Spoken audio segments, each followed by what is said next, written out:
Welcome to the start of Week 10 of the NFL. I'm Jordan Sharp. Many of my leans from Week 9 hit last week, so let's see if we can make it 2 weeks in a row of correct picks and correct analysis.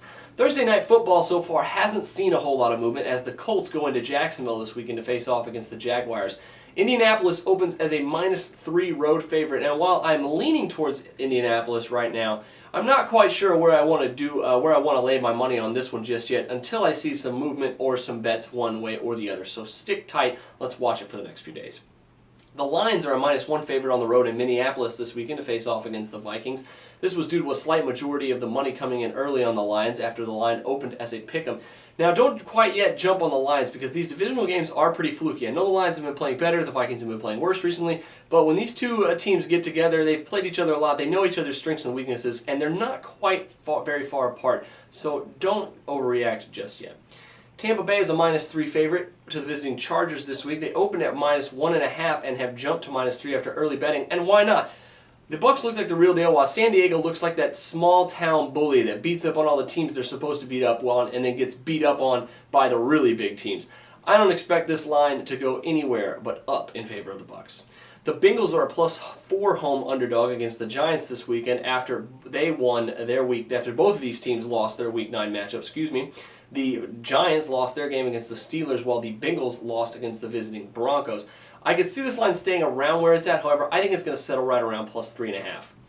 The Panthers are also a home underdog this week. They're welcoming in Peyton Manning and the Broncos. Now, the Panthers are the same. They're a +4 underdog, and while I don't think that the Bengals and Panthers will both win this week, I think the chances of one of them covering are pretty great, and I would give the Panthers the edge if it comes to those two.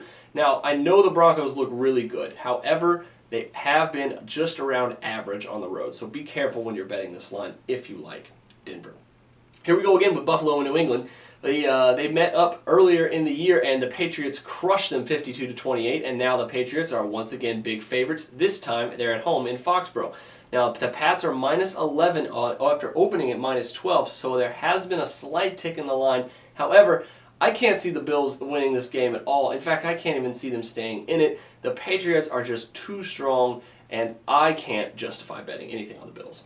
Similarly, the 49ers are hosting the Rams this weekend, and they're a big favorite. They are right now at a -11.5 over the Rams right now. However, this line is far from settling. Five Dimes has the line at -12.5, while Heritage has the line all the way down to -10.5. And I think Heritage has the edge on this one. I think the line is going to settle somewhere around that -10.5, -11 by kickoff. Sunday Night Football should be as entertaining as ever as the Bears host the Texans in a fist fight. As expected, this one is dead even, with the Bears getting the slight 1-point edge over the Texans because of home point advantage. However, if you're trying to bet the money line on this one, you're not going to find much value on the Texans if you like that side. The best money line I could find was even at +100. You're more likely to get them on the money line at -105.